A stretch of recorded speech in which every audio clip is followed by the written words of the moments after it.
My name is Scarlett Harrington, and I was born into luxury, surrounded by people who measured their worth by their bank balance. The Harrington family was synonymous with wealth and power, and I grew up hearing that our last name was a passport to a life without worries.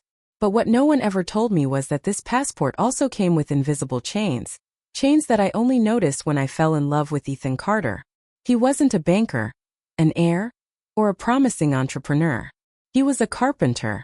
Simple, hard-working, with calloused hands and a smile that conveyed more security than any million-dollar account. And for the Harringtons, that was unforgivable. On the night everything fell apart, my family's mansion was silent. None of the champagne-fueled parties and fake laughter. No dinners where deals were closed between one glass of wine and another. Just me standing in the middle of the main hall, staring at my parents and my brother while gripping the handle of my suitcase tightly. My heart was beating so hard I could feel it in my ears. "Have you gone mad, Scarlett?" My father, Richard Harrington, spoke first, his voice deep and full of disbelief. "Tell me this is a joke." "It's not a joke, Dad. I love Ethan, and I'm going to be with him." My mother, Victoria, let out a low, dry laugh, as if my decision was so absurd that it didn't deserve to be taken seriously. She leaned back in her velvet armchair, gently swirling the glass of wine in her hand. "Love." She repeated the word as if it had a bitter taste in her mouth. "Scarlett dear, love doesn't pay the bills. Love doesn't buy stability. Love doesn't give you what you already have here. Do you really want to give up everything to live on what? In a cramped little room while he splits wood with his own hands? I'd rather share a small room with him than spend my whole life sharing this house with you." The impact of my words made my father's face harden. His gaze, always full of pride, was now as cold as steel. Beside him, my brother, Nathan, crossed his arms and smirked, as if he was just waiting to see me fall. "This won't last," he said with an amused tone. "You grew up spoiled, surrounded by luxury. You don't know how to live without it, Scarlett. I bet in less than a year you'll come crawling back." I stared at him, feeling the anger rise within me, but I refused to give him the satisfaction of seeing me shaken. I took a deep breath and gripped my suitcase even tighter. "If I come back, it won't be crawling." My father stood up, adjusting his suit in a precise and calculated manner. He didn't shout, he didn't beg, he didn't try to convince me. He just looked down at me, as if I were a complete stranger. "Then go. But know that for us from this moment on, you no longer exist." My mother said nothing. She just turned her face away, as if I were already a ghost. Nathan smiled, and I, with nothing more to say, turned my back and walked to the door. Outside, Ethan was waiting for me. His jeans were stained with sawdust, his boots worn from work, but he never seemed more secure than at that moment. As soon as he saw me, he held out his hand. "Are you sure?"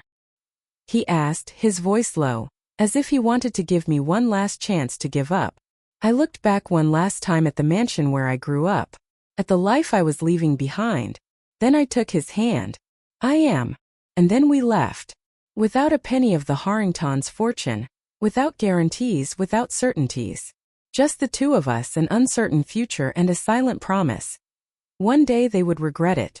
But that night, as I stepped out of the world that created me for the first time, I didn't yet know what fate had in store for me. The first month was the hardest. I traded satin sheets for a thin mattress in the small apartment Ethan managed to rent with his savings. The place was modest, a single room that served as a bedroom, living room, and kitchen. The walls had marks of time, the plumbing creaked, and at night, the noise of the street came in through the window without curtains. There were no maids serving breakfast, no marble bathtub waiting for me at the end of the day. But when I woke up and saw Ethan by my side, his face still serene from sleep, I remembered why I chose this life. "Good morning, princess," he whispered one morning, pulling me closer. "Princesses don't live in one-room apartments." I grumbled against his chest, feeling the comforting warmth of his body. "Then I guess you're reinventing the concept." He always did that. When things got tough, when the weight of the decision hit me, Ethan reminded me that it wasn't about what we lost but about what we were building. But the truth was, it wasn't always easy to believe that. The weight of reality. Over time, the difficulties became more than minor inconveniences. Ethan worked all day at an old friend's workshop, taking any job to save money. I, with no experience in anything other than etiquette and social events, had to swallow my pride and look for a job. You've never worked before? The manager of the small cafe where I had my first interview raised her eyebrow, suspicious. I did volunteer work. That was the most I could manage to say.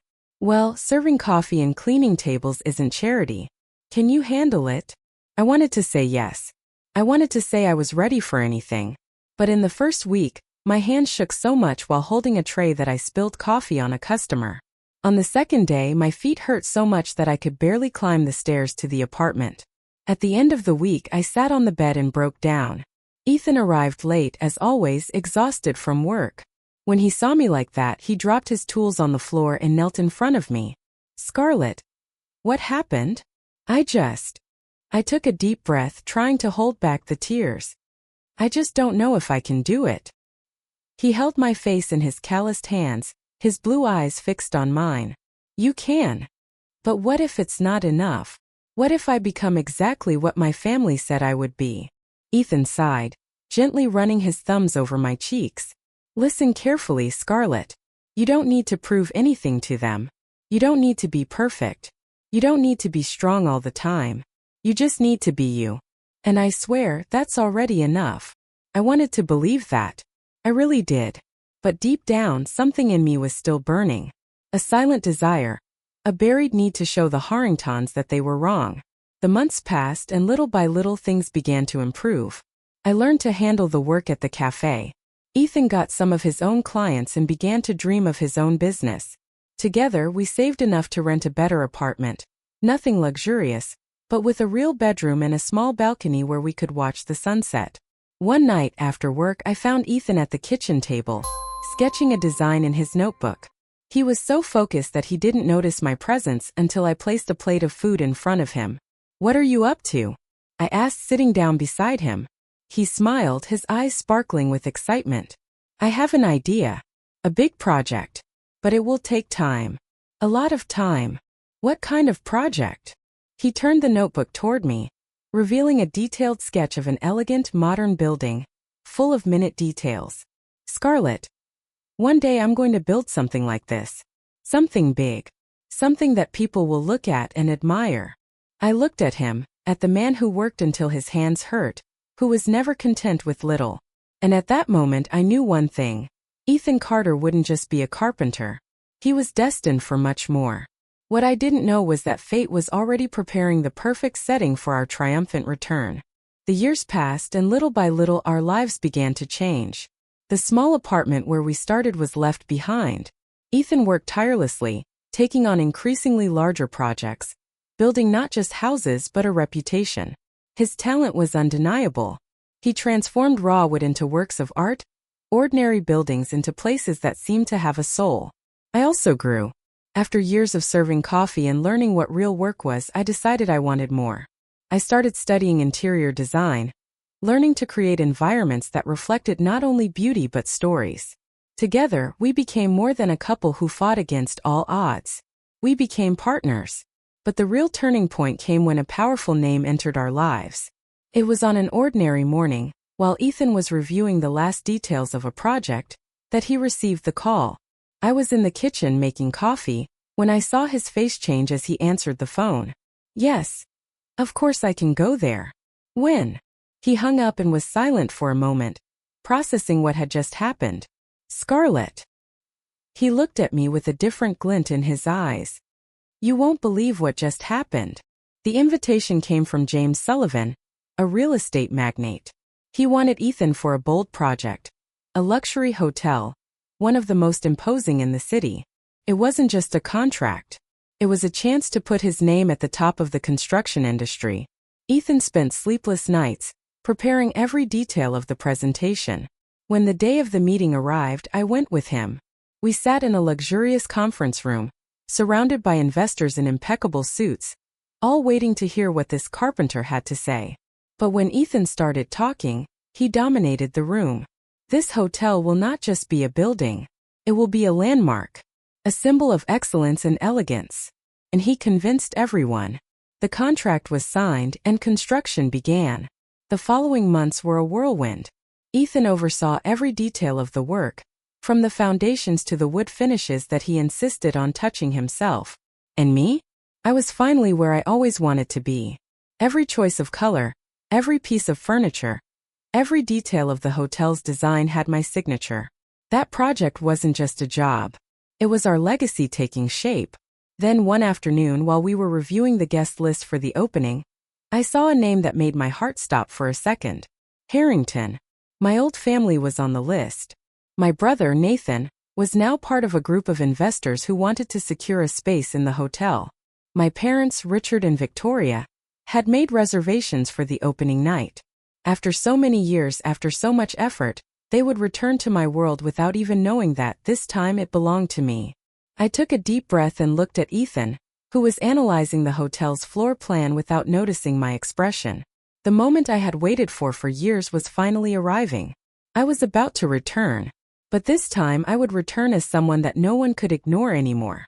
The night of the opening arrived faster than I imagined. The Horizon Grand Hotel was now a reality. Every detail of that building represented years of struggle, sleepless nights, sacrifices that few knew about.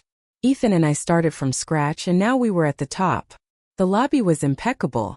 Crystal chandeliers reflected light on the guests, waiters glided silently with glasses of champagne, and journalists jostled for space to cover the event. The investors, satisfied, smiled at each other. The Horizon Grand wasn't just a hotel. It was a landmark. And then they arrived. Richard and Victoria Harrington, followed closely by Nathan, my brother, and some of his associates. They crossed the main entrance without even looking at the details around them, as if they were already used to luxurious environments. They had no idea who was behind it.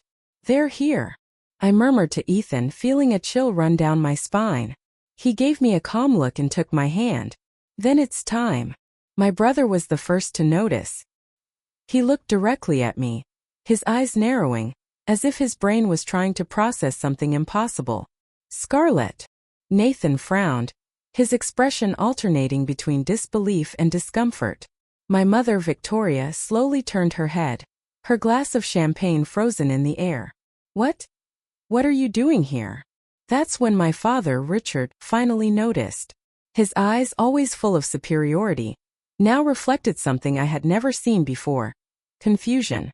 And then, before they could say anything else, James Sullivan, the magnate responsible for the project, appeared beside us and smiled. "Ethan, Scarlett, you did an exceptional job. This hotel is a true icon." The silence was absolute. My father looked at James, then at Ethan, and finally at me, as if every piece of the puzzle was finally falling into place. "Wait. You..." Nathan began, his voice failing in the middle of the sentence. "We designed and built the Horizon Grand," I said, keeping my tone firm. "This place is ours." My mother put a hand to her chest, as if she were about to faint. My father couldn't hide his shock. Nathan, who doubted me so much, was now there, speechless. I had waited for that moment for years. I waited to see in their faces the recognition that I wasn't weak, that my choice was never a mistake. And now I had it. But to my own surprise, I didn't feel pleasure in it. Victory was already guaranteed. I didn't need their approval. But still, I wanted to hear. I wanted to know what they would do now that they were facing the daughter they had discarded, facing the man they had despised. The question was, would they be able to swallow their own pride? The silence between us was deafening. My father, Richard Harrington, had never been a man who lost control.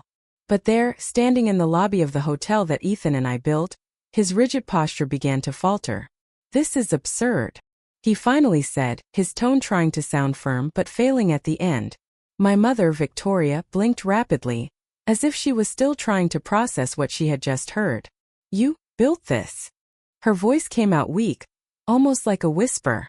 "We built it," I corrected, squeezing Ethan's hand beside me. Nathan, always the arrogant one in the family, still tried to laugh, but his smile died before it even fully formed. "So you two own this place?" he asked, still incredulous. "Yes."